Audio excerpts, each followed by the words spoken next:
E a vida continua. Capítulo 5. Reencontro. Evelina despertou num quarto espaçoso, com duas janelas que deixavam ver o céu. Emergia de um sono profundo, pensou. Diligenciou recordar-se, assentando contas da própria situação. Como teria entrado na amnésia de que estava tornando agora a tona da consciência? Desemperrou a custo os mecanismos da memória e passou a lembrar-se vagamente. A princípio, indescritível pesadelo lhe conturbara o repouso começante. Sofrera, de certo, uma síncope inexplicável. Percebera-se movendo num mundo exótico de imagens que a fazia regredir na estrada das próprias reminiscências. Recapitulara, não sabia como, todas as fases de sua curta vida. Voltara no tempo. Reconstituíra todos os dias já vividos, a ponto de rever o pai chegando morto ao lar quando contava somente 2 anos de idade. Nesse filme, que as energias ocultas da própria mente haviam exibido para ela, nos quadros mais íntimos do ser, ouvira de novo os gritos maternos e enxergava à frente os vizinhos espantados, sem compreender a tragédia que se lhe abatia sobre a casa. Depois, registrara a impressão de tremendo choque. Algo como se lhe desabotoara no cérebro e vira-se flutuar sobre o próprio corpo adormecido. Logo após, o sono invencível. De nada mais se apercebera. Quantas horas gastara no torpor imprevisto? Estaria regressando a si, vencido o colapso por efeito de algum tratamento de exceção? Por que não via ali junto do leito algum familiar que lhe propiciasse as necessárias explicações? Tentou sentar-se e o conseguiu sem a menor dificuldade. Inspecionou o ambiente, concluindo que seu pouso fora trocado. Inferiu das primeiras observações que, tombada em desmaio, fora reconduzida ao hospital e ocupava agora larga dependência que o verde claro tornava repousante. Em mesa próxima, viu rosas que lhe chamavam a atenção para o perfume. Cortinas tênues bailavam de manso aos ritmos do vento, que penetrava as venezianas diferentes, talhadas em substância semelhante ao cristal revestido de essência esmeraldina. Em tudo, simplicidade e previsão, conforto e leveza. Evelina bocejou, distendeu os braços e não se surpreendeu com qualquer dor. Recuperara-se, enfim, refletiu alegre. Conhecia a presença da saúde e a testemunhava em si mesma. Nenhum sofrimento, nenhum estorvo. Se algo experimentava de menos agradável, era precisamente um sinal de robustez orgânica. Sentia fome. Onde o marido? Onde os pais? Desejava gritar de felicidade, comunicando-lhes que sarara. Aspirava a dizer-lhes que os sacrifícios efetuados por ela não haviam sido inúteis. No íntimo, agradecia a Deus a dádiva do próprio restabelecimento e ansiava estender a jubilosa gratidão aos seres queridos. Não mais lograva sopitar o coração embriagado de regozijo e por isso buscou a campainha rente a ela. Apertou o botão de chamada e uma senhora de semblante doce e atraente apareceu, saudando-a com palavras de irradiante carinho. Evelina aceitou com naturalidade a cooperação da desconhecida. Enfermeira, falou para a recém-chegada, posso rogar-lhe o favor de chamar meu marido? Tenho instruções para, antes de tudo, informar o médico sobre suas melhoras. A senhora Serpa concordou, afirmando, no entanto, que sentia necessidade de reencontrar os familiares, de maneira a repartir com eles o próprio júbilo. Compreendo, redarguiu a serviçal com inflexão de ternura.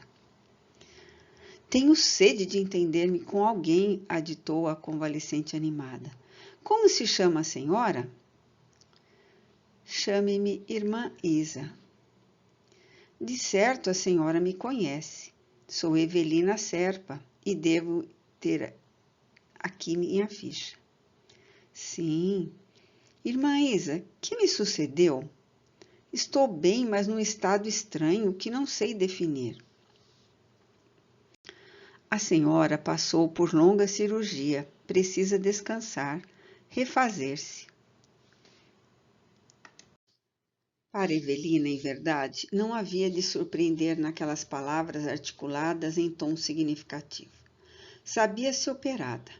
Passara pela dolorosa ablação de um tumor. Estivera em casa, melhorara tanto que obtivera um passeio com o marido pelas estradas do Morumbi. Apesar de tudo, reconhecia-se novamente hospitalizada, sem poder ajuizar dos motivos. Enquanto o alinhava indagações mudas, não viu que a atendente pressionava um ponto cinza em determinado recanto, comunicando-se com o médico de plantão. Em 2 minutos, um homem de branco entrou calmo. Cumprimentou a doente, examinou-a, sorriu satisfeito. Doutor, começou dizendo, ansiosa por justificar-se, e pediu informes. Desejava saber como e quando conseguiria rever o esposo e os pais.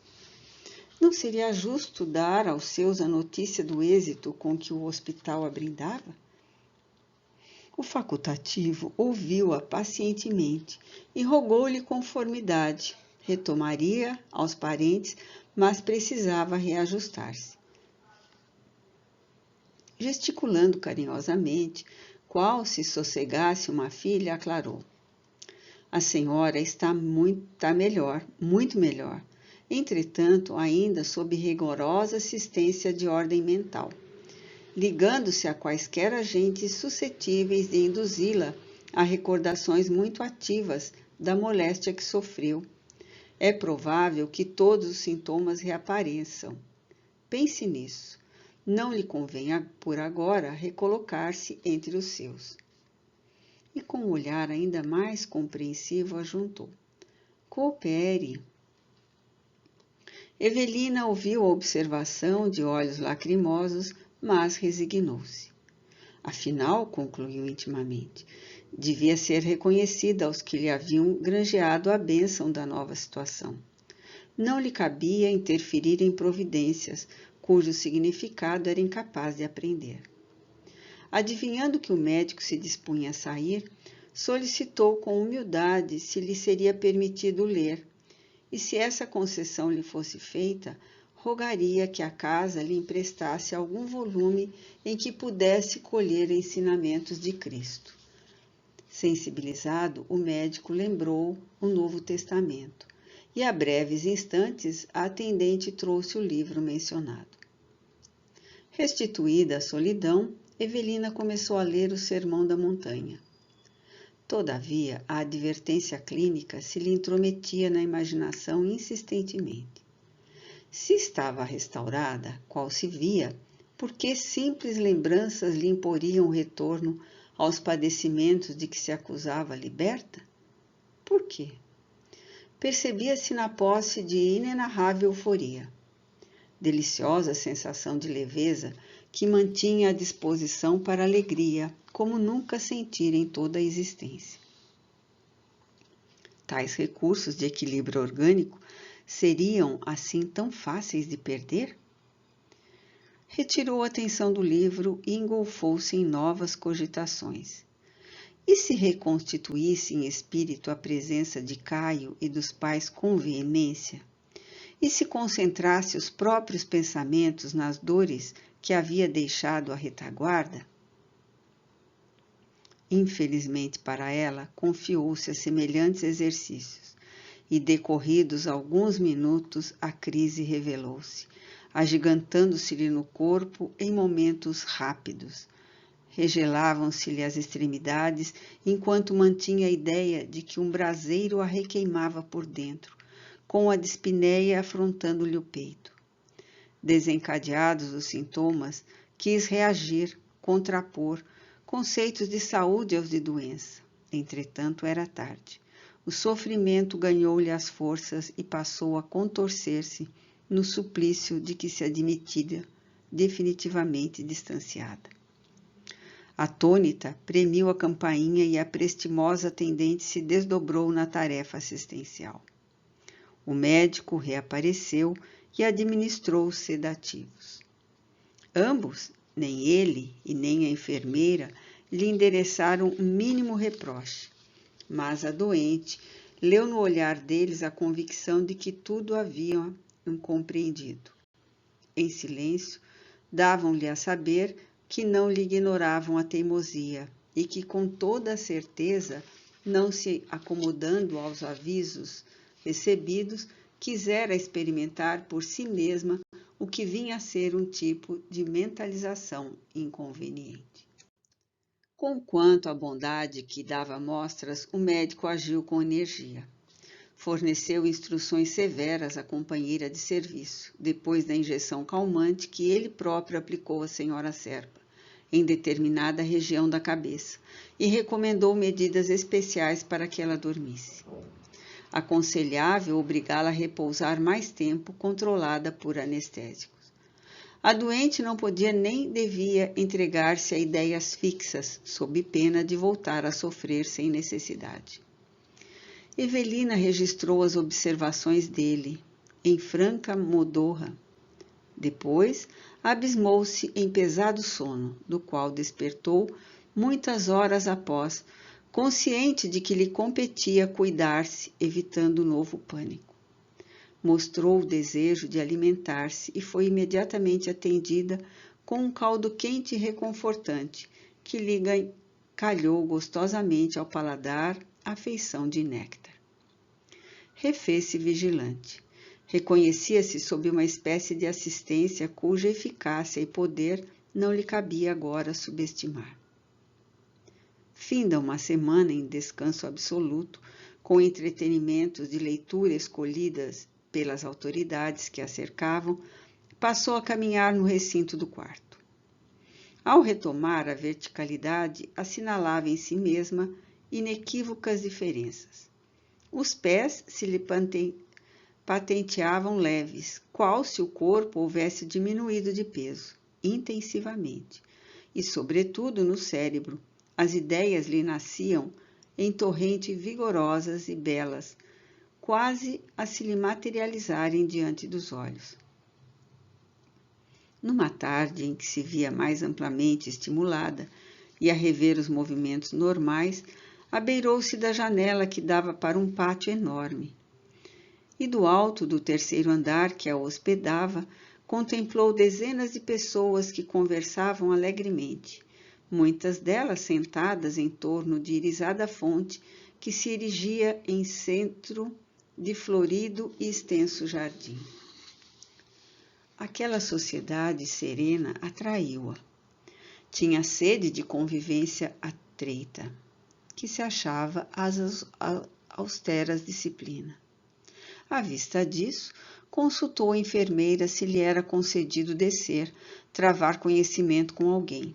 Afinal, sugeriu com otimismo, uma casa de saúde não deixa de assemelhar-se a um navio em cujo bojo as criaturas se interessam umas pelas outras, estendendo-se as mãos. A serviçal achou graça e escorou-a nos braços para a descida. Poderia sim divertir-se ali. O ambiente lhe faria bem, ao mesmo tempo que lhe seria lícito granjear uma que outra amizade. Deixada a sós, fitou ansiosamente os rostos que a rodeavam. Figurou-se-lhe estar num seio de vasta família de pessoas afins pelo coração, mas quase todas desconhecidas entre si, qual acontece num balneário. Todos os circunstantes acusavam-se na posição de convalescente, adivinhando-se-lhe sem dificuldade os vestígios das enfermidades de que haviam conseguido evadir-se. Evelina interrogava-se quanto ao melhor processo de estabelecer contato com alguém, quando viu um homem, não longe, que a fitava evidentemente assombrado.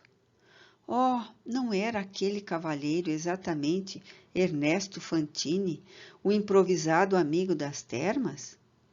O coração bateu-lhe agitado, e ela estendeu na direção dele os 2 braços, dando-lhe a certeza de que o aguardava de alma aberta.